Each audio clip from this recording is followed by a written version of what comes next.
السلام علیکم دوستو، آپ دیکھ رہے ہیں جے ٹوڈے وائس چینل اور میں ہوں جابر علی۔ اللہ مالک سے دعا ہے کہ اللہ مالک آپ سب کو خوش رکھے اور اپنے حفظ و ایمان میں رکھے اور آپ کی نیک خواہشات پوری کرے۔ دوستو، آج کا ہمارا ٹاپک ہے حضرت ابراہیم علیہ السلام اور مجوسی مہمان۔ حضرت ابراہیم علیہ السلام بغیر مہمان کے کھانا نہ کھاتے تھے۔ ایک دفعہ مہمان نہ آیا تو آپ باہر نکلے کہ شاید کوئی مسافر دکھائی دے۔ آپ نے اچانک دیکھا کہ ایک بوڑھا شخص نہایت ہی کمزور جنگل کی طرف سے آ رہا ہے۔ آپ بہت خوش ہوئے کہ آج بزرگ مہمان مل گیا۔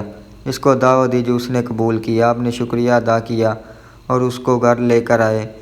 اس کو عزت سے بٹھایا، دسترخوان بچھ گیا، کھانا لگ گیا۔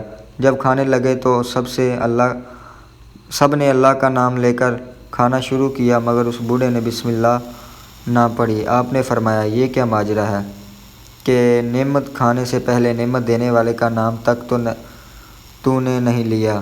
اس نے کہا، دین اپنا اپنا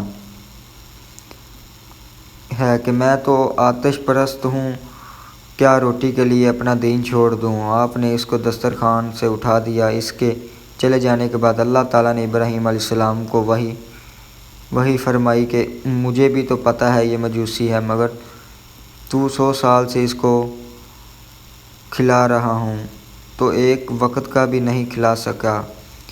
اگر وہ آگ کو سجدہ کرتا ہے تو کرتا پھرے، تجھے تو سخاوت نہ چھوڑنی چاہیے تھی۔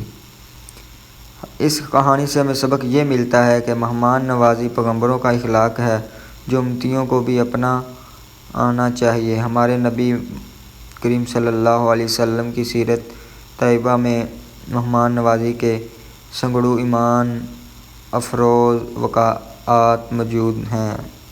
اگر کافر مہمان بھی آیا ہے تو آپ نے اس کی خوب تواضع کی ہے۔ ایک مرتبہ ایک کافر آپ کے ہاں رات کو ٹھہرا۔